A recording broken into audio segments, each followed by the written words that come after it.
नमस्कार दोस्तों, मैं अशोक वर्मा। आप देख रहे हैं टीवी 20 न्यूज।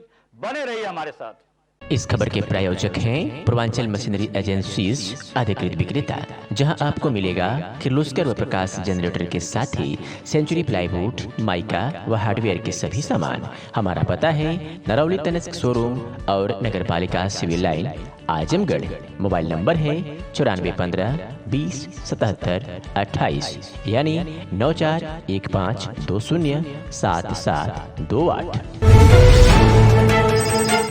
आजमगढ़ के थाना अरौला क्षेत्र से खबर है, जहां अरौला थाना क्षेत्र में किसी दो पक्षों में मारपीट हुई है। इस मामले में पुलिस ने कार्रवाई की है।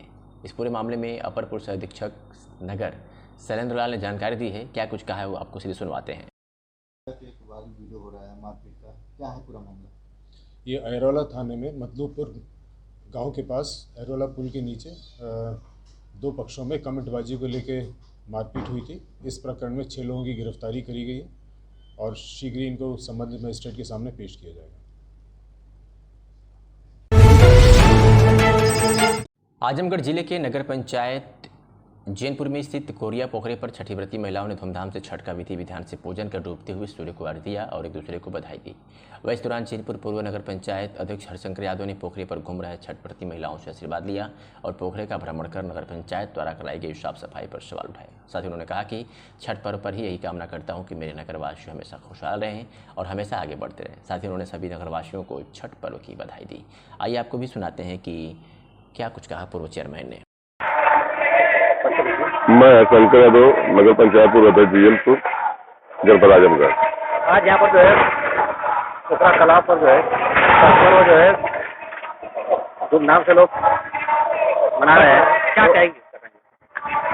मैं सबसे पहले अपने छठ के पावन पर्व पर अपने सभी नगरवासियों के माता बहनों का हार्दिक स्वागत अभिनंदन और वंदन करता हूँ।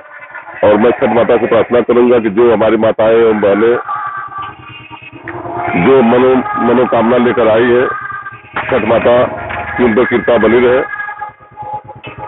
आज जो है इस बार यहाँ पर लोग निकला, आज जो है यहाँ पर लोग छठ को जो है मना रहे हैं, इसको आप जो है कैसे देख रहे हैं?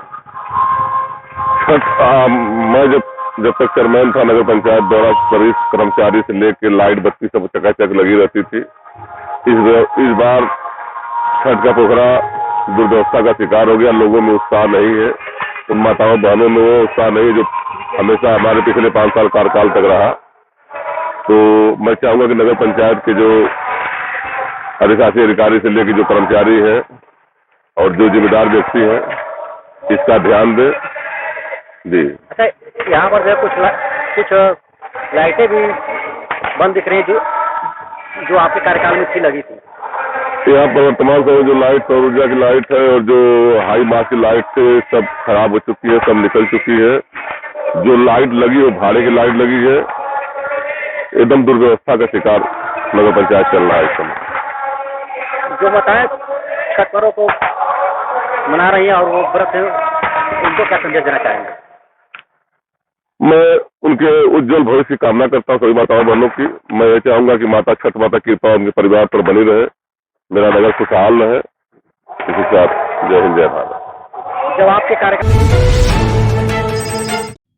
निजामाबाद तहसील क्षेत्र में सोमवार की सुबह को छठ पर्व के अवसर पर नदी घाटों पर उगते सूर्य को अर्घ्य देने के लिए सुबह को उमड़ने वाली भीड़ को लेकर पुलिस की व्यवस्था हर जगह पर की गई थी। सुरक्षा का जायजा लेने स्वयं सीआरओ आजमगढ़ विनय गुप्ता, जिलाधिकारी निजामाबाद संत रंजन फरियाद संजरपुर, निजामाबाद दत्तात्रेय सरायमीर आदि स्थानों पर पहुंचकर पुलिस फोर्स के साथ सुरक्षा व्यवस्था का जायजा लिया और मौके पर मौजूद पुलिस बल को जरूरी निर्देश दिए।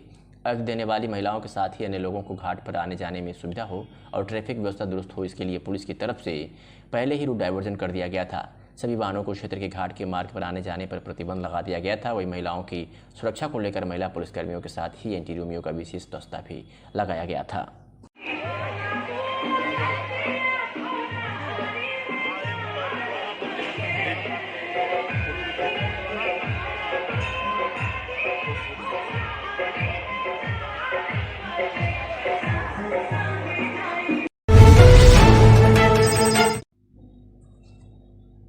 उगते सूर्य को अर्घ्य देकर छठ मैया से मांगी मन्नतें, प्रशासन रहा चौकन्ना, भक्तों में बांटा गया प्रसाद।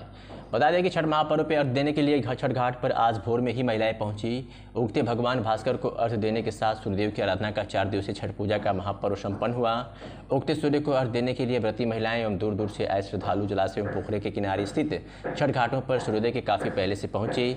छठ गीतों के साथ व्रती अपने घरों में मौसमी फलों एवं पूजन सामग्री से सजे सूपा एवं दौरा गन्ने के साथ निकलकर डीजे पर बज रहे गीतों के साथ छठ घाट पर पहुंचे। प्रति महिलाओं ने पानी में खड़े रहकर सूर्यदेव के उदित होने की प्रतीक्षा की।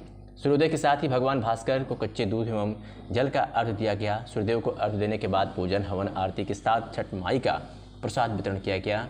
इस प्रसाद को ग्रहण करने के लिए श्रद्धालु घंटों छठ घाट पर खड़े रहकर प्रतीक्षारत रहे। नगर के प्रमुख छठ घाट पूर्व पोखरा व पश्चिम पोखरा पर भगवान भास्कर के उदित होने की प्रतीक्षा करते हुए श्रद्धालुओं ने पटाखे फोड़कर उत्सव का आनंद भी उठाया। छठ पूजा के इस पर्व में सभी धर्मों के लोग भारी संख्या में सम्मिलित होकर कलयुग के प्रत्यक्ष देवता सूर्यदेव एवं छठ माई का आशीर्वाद प्राप्त कर प्रसाद ग्रहण किया। वहीं प्रशासनिक दृष्टिकोण से प्रभारी निरीक्षक शबेंद्र राय अपने दलबल के साथ घाट पर उपस्थित रहे और सुरक्षा की जिम्मेदारी संभाली। सीटी बजाकर बच्चों को घाटों से दूर किया और बराबर घाटों का निरीक्षण करते रहे। 3 दिन के इस त्यौहार के आखिरी दिन महिलाओं ने उगते हुए सूर्य को अर्घ दिया। सूर्य को अर्घ देने के साथ इस महापर्व का समापन हो गया। ज्ञात हो कि छठ पूजा में सूर्य भगवान और माता छठी की पूजा की जाती है। छठ पर्व में महिलाएं 36 घंटे का व्रत रखती हैं। इस पर्व को सूर्य षष्ठी के नाम से भी जाना जाता है। सगरी तहसील क्षेत्र में धूमधाम से छठ पर्व मनाया गया। जैनपुर नगर पंचायत स्थित कोयरिया पोखरे पर छठ माता की मूर्ति रखी गई थी, जिसका उद्घाटन मनकाढ़ी ग्राम प्रधान मुनिराज द्वारा पूजन कर आशीर्वाद लेकर किया गया। इस दौरान ग्राम प्रधान मुनिराज ने कहा कि आज छठ का पर्व है। माताएं बड़ी बहनें बड़ी श्रद्धा और विश्वास के साथ इस पर्व को मनाती हैं। ग्राम प्रधान ने सभी की मंगलमय जीवन की कामना की। सतीश सोनकर ने कहा कि लोग आस्था का महापर्व छठ, जिसकी शुरुआत नहाय खाए से होती है और चौथे दिन सूर्य को जल देकर छठ पूजा का समापन होता है। छठ व्रत में छठी माता के लिए एक डाला बनाया जाता है, जिसे डलिया भी कहा जाता है। इस डाला में काफ़ी चीज़ें रखी जाती हैं जो पूजा के दौरान छठी माता को चढ़ाई जाती है। वहीं मुन्ना वैद्य ने बताया कि जैनपुर नगर पंचायत में वर्षों से यह पर्व मनाया जाता है और यहाँ की माताएं बहनें बड़े ही श्रद्धा और विश्वास के साथ पोखरी पर आकर सूर्य को अर्घ्य देकर मनोकामना मांगती हैं। राजकुमार ने कहा कि आस्था का पर्व है, जिसमें सूर्य की उपासना भी की जाती है। इस दौरान रिंकू श्रीवास्तव, पिंटू चौरसिया सहित अन्य गणमान्य लोग मौजूद रहे। तो एक खबर आजमगढ़ से है, जहां जैनपुर कोतवाली क्षेत्र के देवापार निवासी को जैनपुर पुलिस ने तमंचा व कारतूस के साथ हिस्ट्री सीटर को गिरफ्तार किया है। आपको बता दें, जैनपुर पुलिस को बड़ी सफलता मिली है। हिस्ट्री सीटर को तमंचा व कारतूस के साथ गिरफ्तार कर जेल भेज दिया है। जानकारी के अनुसार रविवार को रात्रि 8 बजे जैनपुर एसआई रविंद्र प्रताप यादव ने देवापार गांव के समीप से देवापार निवासी फिरोज पुत्र मोइन, जो कि जैनपुर कोतवाली का हिस्ट्री सीटर है, जैनपुर पुलिस बल के साथ हिरासत में ले लिया। आपको बता दें, इसके पास से जैनपुर पुलिस ने अवैध तमंचा व एक जिंदा कारतूस बरामद किया है। वहीं जैनपुर एसआई रविंद्र प्रताप यादव ने जैनपुर कोतवाली पर आर्म्स एक्ट तहत धारा 3/25 का मुकदमा पंजीकृत कराकर गिरफ्तार कर लिया है। आपको बता दें, वहीं जैनपुर पुलिस को कोतवाली के हिस्ट्री सीटर को गिरफ्तार करने में बड़ी ही सफलता हाथ लगी है। वहीं जिसके ऊपर पूर्व में भी चोरी, गौवध निवारण अधिनियम व गैंगस्टर सहित संगीन मुकदमे दर्ज रहे। सोमवार को पुलिस ने उसे जेल भेज दिया। पेडरा निवासी पीड़िता परिवार ने पुणे में बंधक बनाकर रखी गई अपनी लड़की को छुड़ाकर लाने को लेकर एसपी ऑफिस पहुंचकर गुहार लगाई है। आजमगढ़ के अतरौलिया थाना क्षेत्र के पेडरा गांव के निवासी पीड़ित परिवार ने सोमवार को एसपी ऑफिस पहुंचकर घर की लड़की को पुणे में बंधक बनाए जाने का आरोप लगाकर और उसको छुड़ाकर घर पर लाने की मांग को लेकर एसपी से गुहार लगाई है। पीड़ित परिवार के नीलम के अनुसार उसकी बहन करीब 1 महीने से गायब है। इस मामले में जब थाना पर एप्लीकेशन दी गई तो उन्होंने उठाकर फेंक दिया। इसके बाद एसपी ऑफिस पर आकर जब गुहार लगाई और सपा ने थाना पर फ़ोन किया, कॉल किया, तब जाकर एप्लीकेशन को लिया गया। इसके बाद भी कोई कार्रवाई नहीं की गई, जबकि लड़की के घर पर कॉल आई थी और उसने बताया था कि उसको पुणे में बंधक बनाकर रखा गया है और 5 लोग उसकी रखवाली कर रहे हैं। लड़का का मामा सुशील यहाँ आया था, अगर उसको पकड़ा जाए तो लड़की को बरामद किया जा सकता है, लेकिन कार्रवाई नहीं की जा रही है। सुनते हैं नीलम ने क्या जानकारी दी। क्या नाम है? नीलम। कहाँ के रहने वाले हैं? पेडरा थाना अतरौलिया। क्या मामला आप एसपी साहब के? मामला यही है सर कि हम लोग मेरी बहन जब गायब हुई है तो हम लोग एप्लीकेशन दिए, तो वहाँ पे एप्लीकेशन नहीं लिया जा रहा था, एप्लीकेशन फेंक दिए। उसके बाद हम लोग जिला पे आए। जिला पे आने के बाद जब यहाँ से कप्तान फ़ोन किए तो वहाँ पे हमारा कागज़ लिया गया। हम बस इतना ही चाह रहे हैं कि हमारी बहन घर पे आ जाए जहाँ भी हो और उसका मामा पकड़ा जाए। कितने दिन पुराना मामला है? ये महीना भर होने वाला है, अभी तक कोई कुछ पता नहीं चल रहा उसका। कप्तान साहब से मिली थी आप? हाँ, कप्तान क्या साहब कहे से थे? कप्तान साहब बोले कि 5 दिन में तुम्हारी लड़की आ जाएगी, लेकिन लड़की का कुछ नहीं पता है। लड़की रो रो के चिल्ला चिल्ला के बोल रही है कि उसके मामा को पकड़वाओ। हम आने के बाद कहाँ है लड़की अभी? लड़की बता रही है कि मैं पूना में हूँ। अच्छा। पूना में किस जगह हूँ मैं उसे नहीं पता है, और उसे 4-5 लोग हमेशा रखवार बैठे हैं। और लड़की ये भी बोल रही है कि लड़का का मामा वहाँ पे गया था, उसे बहुत। कौन है जो लेके गया? सुशील है। आलोक उसका बहने है लेके गया है, लेकिन सुशील का इसमें पूरा हाथ है। तो क्या चाहती हैं आप? मैं ये चाह रही हूँ सर कि मान लो अगर पुलिस वाले उसके वो भाग रहा है सुशील, तो उसके घर में किसी क्या चाहती हैं आप? मैं ये चाह रही हूँ कि हमारी बहन जहाँ भी हो वापिस आ जाए। प्रशासन से क्या सहयोग चाहती हैं? प्रशासन से मैं यही सहयोग चाहती हूँ कि आगे कार्रवाई करें, हमारी बहन जहाँ भी है तहाँ से ला के उसे हम लोगों के पास करें, और लड़की जो बयान देगी हम लोगों को मंजूर होगा। ठीक। और एक खबर उत्तर प्रदेश के आजमगढ़ जनपद से आ रही है, जहां मदरसों में अल्पसंख्यक कल्याण दिवस धूमधाम से मनाया गया। तस्वीरें आपके सामने सीधे टीवी 20 न्यूज पर। कौमी एकता सप्ताह के अंतर्गत मदरसों में अल्पसंख्यक कल्याण दिवस धूमधाम से मनाया गया। यह जानकारी जिला अल्पसंख्यक कल्याण अधिकारी वर्षा अग्रवाल ने दी है। तस्वीरें आपके सामने टीवी 20 न्यूज पर दिखाने का प्रयास कर रहे हैं, जहां आजमगढ़ में कौमी एकता सप्ताह के अंतर्गत मदरसों में अल्पसंख्यक कल्याण दिवस धूमधाम से मनाया गया है। आजमगढ़ के सगड़ी तहसील क्षेत्र के जैनपुर कस्बा में श्री केएन सिंह महिला महाविद्यालय पर समारोहपूर्वक भाजपा नेता ने 263 छात्राओं को स्मार्टफोन वितरित किया। स्मार्टफोन पाकर छात्राओं के चेहरे खिल उठे। जानकारी के अनुसार सोमवार को दिन में 11 बजे केएन सिंह महिला महाविद्यालय पर समारोहपूर्वक स्मार्टफोन वितरण का आयोजन किया गया, जिसमें भाजपा नेता संतोष सिंह टीपू ने सरस्वती के चित्र पर दीप प्रज्वलन व माल्यार्पण कर शुभारंभ किया। वही छात्राओं ने सांस्कृतिक कार्यक्रम प्रस्तुत कर मौजूद लोगों का मन मोह लिया। इस दौरान पूर्वांचल विश्वविद्यालय से नामांकित BSc अंतिम वर्ष के छात्राओं को 177 स्मार्टफोन, तो महाराजा सुहेलदेव विश्वविद्यालय आजमगढ़ के नामांकित BSc की 86 छात्राओं को क्रमशः कुल 263 स्मार्टफोन वितरित किए गए। इस दौरान भाजपा नेता संतोष सिंह टीपू ने अपने संबोधन में कहा कि ग्रामीण क्षेत्र की छात्राओं को स्मार्टफोन मिलने से आधुनिक तकनीकी व शिक्षा में और आगे बढ़ने का अवसर प्राप्त हुआ है। तो वहीं प्रबंध निदेशक डॉक्टर सर्वेंद्र बहादुर सिंह ने शासन द्वारा स्मार्टफोन छात्राओं को मिलने पर बधाई दी और शिक्षा के क्षेत्र में आगे बढ़ने के लिए प्रेरित किया। स्मार्टफोन पाकर छात्राओं के चेहरे खिल उठे। छात्राओं ने स्मार्टफोन मिलने पर खुशी का इजहार किया। इस दौरान मुख्य रूप से प्राचार्य डॉक्टर गोविंद तिवारी, सुषमा शुक्ला, अजरा खानम, अजय यादव, रमा दीपक, नागेंद्र यादव सहित महाविद्यालय के शिक्षक और समस्त छात्राएं मौजूद रहीं।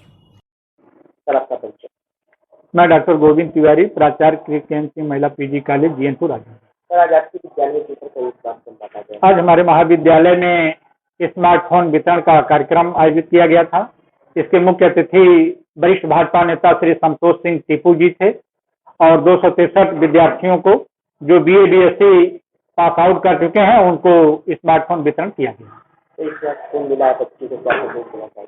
इसके माध्यम से मैं बच्चों को यही संदेश देना चाहूँगा कि ये जो स्मार्टफोन वितरण पाए हैं, इससे गूगल पर सर्च कर करके अपने आगे आने वाले जीवन में भावी जो है अपने कंपटीशन की परीक्षाओं के विषय में सर्च कर करके पढ़ें और अपने भविष्य को लक्ष्य को प्राप्त करें।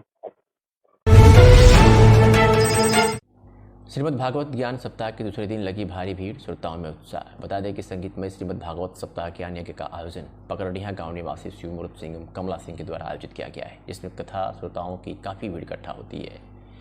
श्रीमद् भागवत कथा का शुभारंभ 18 नवंबर दिन शनिवार से शुरू हुआ है, जिसका समापन 24 नवंबर दिन शुक्रवार को होगा। तत्पश्चात एक विशाल भंडारे का आयोजन 25 नवंबर दिन शनिवार को किया जाएगा। कथा श्रोताओं को संगीतमयी भागवत कथा दिन में 1 बजे से शाम 5 बजे तक कथा व्यास भागवताचार्य पंडित चंद्रेश जी महाराज पीठाधीश्वर पचपेड़वा आश्रम के द्वारा रामकथा का रसपान कराया जा रहा है। पंडित चंद्रेश जी महाराज ने बताया कि रामकथा के सुनने मात्र से ही भक्तों को कष्टों का निवारण होता है और मन को भी काफ़ी शांति मिलती है। लोक कल्याण एवं जन कल्याण के लिए रामकथा में प्रतिदिन हजारों लोगों की भीड़ उमड़ रही है, जिससे बनाया गया पंडाल खचाखच श्रोताओं से भर जाता है। उन्होंने कहा कि सांसारिक बाधाओं को नष्ट करने का एक रास्ता है जो रामकथा के द्वारा लोगों को एक अच्छी प्रेरणा मिलती है, जिससे श्रोताओं के जीवन में कुछ ऊर्जा का उत्साह भी होता है। शिव चरित्र का सुंदर वर्णन करते हुए चंद्रेश जी ने माँ पार्वती के जन्म, कामदेव के भस्म होने और भगवान शिव द्वारा विवाह के लिए सहमत होने की कथा सुनाई। कथा के साथ शानदार संगीतमय भजनों को सुनकर श्रोता भाव विभोर हो रहे हैं। और रुक कर लेते हैं उत्तर प्रदेश के आजमगढ़ जनपद की तरफ, जहां समाचार पत्र समूह नेशनल कवरेज के 10 वर्ष पूरे होने पर आजमगढ़ संस्करण का जर्नलिस्ट क्लब के कार्यालय पर विमोचन किया गया। इस अवसर पर जनपद के सभी सम्मानित पत्रकारगण उपस्थित रहे। समाचार की रूपरेखा पर प्रकाश डालते हुए कार्यकारी संपादक राजेश चंद्र मिश्रा ने कहा कि अभी तक देश के 8 राज्यों की राजधानियों में प्रसार पाने वाले अखबार नेशनल कवरेज को आंचलिकता और स्थानीयता के महत्व को बढ़ाते हुए आजमगढ़ संस्करण का नए प्रारूप में प्रस्तुतिकरण किया गया है। साप्ताहिक समाचार पत्र में आम आदमी से जुड़ी खबरें और सरकार तक पहुंचने वाले मंच के रूप में हम इसे स्थापित करने का प्रयास करेंगे। इसी क्रम में तमसा प्रेस क्लब के अध्यक्ष अशोक वर्मा ने कहा कि पिछले 1 दशक से समाचार पत्र ने समूह के विभिन्न माध्यमों से लोगों के बीच सत्य की आवाज़ को बुलंद किया है, जो आगे भी जारी रहने की संभावना है। इस क्रम को आगे बढ़ाते हुए वरिष्ठ पत्रकार धर्मेंद्र श्रीवास्तव ने कहा कि साप्ताहिक समाचार पत्र धीरे धीरे विलुप्त हो गए थे, जिससे राजनीतिक और सामाजिक कहानी आधारित समाचार आम लोगों तक नहीं पहुंच पा रहे थे। अब एक बार फिर रोचक कहानियों से लोगों का साक्षात्कार हो सकेगा। वरिष्ठ पत्रकार शक्ति शरण पंत ने विश्वास व्यक्त किया कि वह स्वयं पहले नेशनल कवरेज टीम से जुड़े रहे हैं और आशा है आने वाले दिनों में पत्र संवाद का सकारात्मक माध्यम बनेगा। पूर्वांचल के जाने माने फोटो जर्नलिस्ट सुधीर कुमार दत्ता ने कहा कि नेशनल कवरेज आवाम की आवाज़ था, है और रहेगा। दैनिक जागरण की प्रभारी सर्वेश मिश्रा ने शुभकामनाएं व्यक्त करते हुए कहा कि आम आदमी को अब एक ज़्यादा प्रभावशाली मंच मिलने जा रहा है। नेशनल कवरेज समाचार पत्र समूह के संपादक आशुतोष द्विवेदी ने कहा कि जनपद के पत्रकार उनके लिए एक परिवार से बढ़कर है और यह पत्र सभी पत्रकारों का मंच है। क्राउड फंडिंग और लोगों के सहयोग से इसे संचालित करने की एक बार फिर से रूपरेखा तैयार की गई है और इसी हौसले के बल पर देश में दोबारा इसके प्रसार का प्रयास किया जा रहा है। उन्होंने पूर्वांचल के पत्रकारों से आग्रह किया कि इस मंच का उपयोग आम आदमी की समस्याओं और उनसे जुड़े सवालात को उठाने के लिए अवश्य किया जाना चाहिए। कार्यक्रम के मुख्य अतिथि नगर पालिका परिषद आजमगढ़ के अध्यक्ष सरफराज आलम ने कहा कि अखबार की सोच सदैव उसे व्यक्ति की सहायता करने की होती है, जिसके साथ पीड़ा के मौके पर कोई खड़ा नहीं होता। यही अखबार की सबसे बड़ी ताकत होती है। नेशनल कवरेज को आगे के लिए शुभकामनाएं देते हुए उन्होंने कहा कि आजमगढ़ के पत्रकारों के लिए उनकी सकारात्मक पहल यह होगी कि जर्नलिस्ट क्लब के लिए स्थान आवंटित किया जाए, जहां से प्रेस की गतिविधियां सुचारू ढंग से संचालित हो सकें। पत्रकारों ने करतल ध्वनि से इसका स्वागत करते हुए जर्नलिस्ट क्लब के संयोजक अरविंद कुमार सिंह को आगे की रूपरेखा तय करने के लिए नामित किया। इस मौके पर नेशनल कवरेज परिवार ने नगर पालिका अध्यक्ष का अंग वस्त्र और स्मृति चिन्ह प्रदान कर स्वागत किया। नेशनल कवरेज के आजमगढ़ संस्करण के विमोचन के अवसर पर तमसा प्रेस क्लब के अध्यक्ष अशोक वर्मा, जर्नलिस्ट क्लब के मंत्री राम सिंह गुड्डू, डॉक्टर खुर्रम आलम नुमानी, वसीम अकरम, पीतेश्वर कुमार शिबू, धर्मेंद्र श्रीवास्तव, विनोद सिंह, राजेश चंद्र मिश्रा, प्रशांत राय, देवव्रत श्रीवास्तव, रतन प्रकाश त्रिपाठी, सचिन श्रीवास्तव, गौरव श्रीवास्तव, राजीव कुमार, मुरली मनोहर पांडेय, रंगकर्मी अभिषेक पंडित, अरविंद कुमार पांडेय, मनोज कुमार ओझा, शक्ति शरण पंत, शरद कुमार गुप्ता, आदित्य गौतम, राजीव रंजन, राजेश पाठक, सौरभ उपाध्याय, अच्युत्यानंद त्रिपाठी, सुधीर कुमार दत्ता, सोनू सेठ, मनीष पांडे आदि वरिष्ठ पत्रकार मौजूद रहे। कार्यक्रम का सफल संचालन जर्नलिस्ट क्लब के संयोजक डॉक्टर अरविंद कुमार सिंह ने किया। सर, आज नेशनल कवरेज पे आए हैं और अब विमोचन भी हो रहा है नए संस्करण का, क्या कहना चाहेंगे? बहुत बहुत शुक्रिया। देखें, ये जर्नलिज्म के एप्रिसिएशन की एक प्रोग्राम था और आजमगढ़ शहर के हमारे इतने माननीय पत्रकार अशोक द्विवेदी जी का निवेदन था, तो उसको ना आने का तो सवाल ही नहीं बनता था, है ना। तो आने के बाद जिस तरीके से नेशनल कवरेज के बारे में हम पहले तो सुनते रहे, थोड़ा सा ट्रेजिकल रहा कि बीच में रुका और जैसा कि बताया उन्होंने कि अब फिर से उसको शुरू करने की कोशिश चल रही है, तो बहुत अच्छा लगा। सभी मैं देख रहा हूँ सभी पत्रकार बंधु हमारे यहाँ आए हुए हैं, सभी लोगों ने इसको अप्रिशिएट किया, प्रेस किया। हमारी बहुत बहुत शुभकामनाएं हैं। अच्छा लगा और ये अच्छा आगाज़ है फिर से, और हमको उम्मीद है कि ये अच्छा होगा। सर, आप पत्रकारों ने आपके प्रेस क्लब के लिए बात की है, क्या कहना चाहेंगे उसमें? हाँ, नगर पालिका अध्यक्ष होने के नाते अब लोगों के बीच ये बात कही गई है, तो मेरी पूरी कोशिश होगी कि जल्द से जल्द एक प्रेस क्लब के लिए जो भी एक इसका वैधानिक तरीका होगा, नगर पालिका से जो कुछ भी हो सकेगा उसको आप देखेंगे कि ये इंतज़ाम इसका किया जाएगा और मैं कोशिश करूँगा बहुत जल्दी। जी ठीक। आज नेशनल कवरेज का नया संस्करण आया है, क्या करना चाहेंगे? देखिए, आजमगढ़ संस्करण था और आजमगढ़ संस्करण में हम आंचलिकता और स्थानिकता को प्रमुखता देते हुए आजमगढ़, मऊ, गाजीपुर, बलिया, जौनपुर इन जनपदों की ख़ास तौर से जो आंचलिक खबरें हैं जिनको कहीं रोज़मर्रा के अखबारों में जगह नहीं मिल पाती है, उसको एक बार फिर से कोशिश कर रहे हैं कि उनको मंच मिले और स्थानीयता को बढ़ावा मिले। और ख़ास तौर से कुछ ऐसी स्टोरीज़ भी होती हैं जो किन्हीं वजहों से शायद बड़े अखबारों में जगह नहीं पा पाती हैं, उनको भी हम नेशनल कवरेज में समाहित करने की कोशिश करेंगे। साथ ही ये पत्रकारों का कार्यक्रम था, सभी पत्रकार मिल करके अपने पत्र को रीलॉन्च किया है। 2013 में ऑलरेडी इसका विमोचन हो चुका है, लेकिन कोविड में किन्हीं कारणों से वो उसमें कुछ रुकावट आ गई थी, जिसको हम लोगों ने पुनः एक बार नए हौसले और ऊर्जा के साथ शुरू करने की कोशिश किया है। हमारी कोशिश रहेगी कि हम आम आदमी की आवाज़, आम जनता की आवाज़ को उस मंच तक पहुंचा सके जिसकी उसको दरकार है। हलाला के नाम पर दुष्कर्म करने के आरोपी को अभियुक्त को गिरफ्तार किया गया है। एसपी के निर्देश पर बिललियागंज पुलिस को सफलता हाथ मिली है। पीड़िता थाना बिललियागंज जनपद आजमगढ़ द्वारा 156(3) दंड के तहत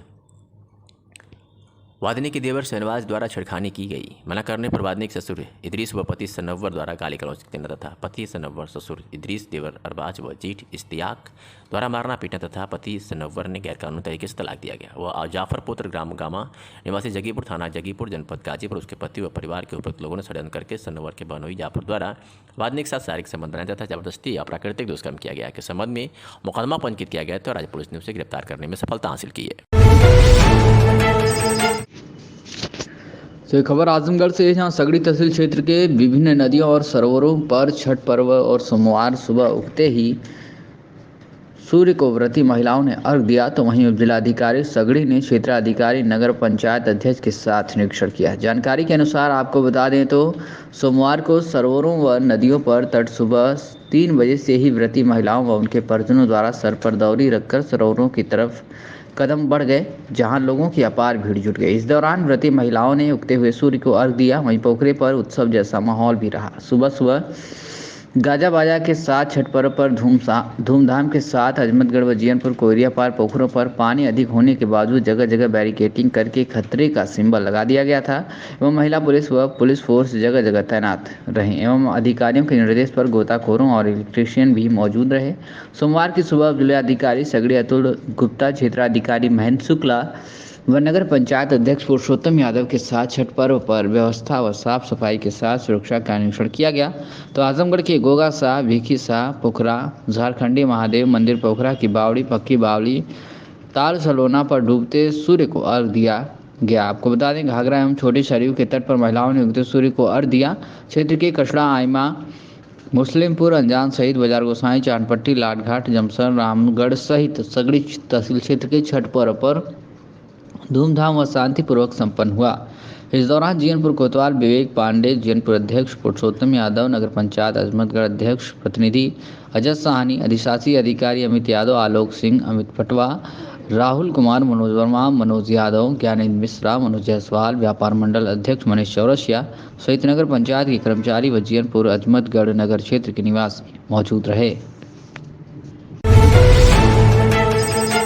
कोतवाली ग्राम मनचोभा अंतर्गत पूर्व की घटनावादी मुकदमा दिनेश कुमार पुत्र स्वर्गीय श्यामधारी निवासी मनचोभा थाना कोतवाली आजमगढ़ द्वारा दिए गए प्रार्थना पत्र पर जिसमें वादी का लड़का सूरज जिसकी उम्र 24 वर्ष है 11 नवंबर को 7:30 बजे बलरामपुर शराब ठेके के पास अपने दोस्त आमिर पुत्र कासिम ग्राम मनचोभा व एक अन्य व्यक्ति के साथ मौजूद थे। पिता दिनेश कुमार जब घर चलने के लिए बोले तो सूरज कुमार बताया कि मैं आमिर के साथ घर आ जाऊँगा। कुछ देर बाद दिनेश के फ़ोन पर करने पर सूरज कुमार ने अपने पिता को बताया कि मुझे आमिर व उनके दोस्त किशुनदासपुर जा रहे हैं और फ़ोन कट गया। 13 नवंबर को तमसा नदी ग्राम करहटा में शव मिलने पर वादी दिनेश कुमार द्वारा शिनाख्त करने के उपरांत प्रार्थना पत्र दिया गया। पुलिस इसे गिरफ्तार करने में सफलता हासिल की है। गैंगस्टर एक्ट में वांछित 25,000 रुपये के इनामी अभियुक्त को गिरफ्तार किया गया। एसपी के निर्देश पर बिलरियागंज पुलिस को सफलता हाथ लगी है। बता दें कि थाना स्थानीय पर 14 अगस्त 2023 को मुकदमा पंजीकृत किया गया, जिसमें गैंगस्टर एक्ट थाना बिलरियागंज जनपद आजमगढ़ बनाम नौशाद पुत्र अंसार मोहम्मदपुर थाना बिलरियागंज सलमान पुत्र अंसार फैजान उर्फ झिनको माजिद पुत्र सज्जाद के विरुद्ध और सर्विस उर्फ चंदन पुत्र संपत्ति साकिब बोर्रा मकबूलपुर थाना कंदरापुर जनपद आजमगढ़ को पंजीकृत किया गया है। इस मामले में 25,000 रुपये इनामी वांछित अभियुक्त माजिद उपवास गिरफ्तार किया गया है। बाकी की तलाश जारी है।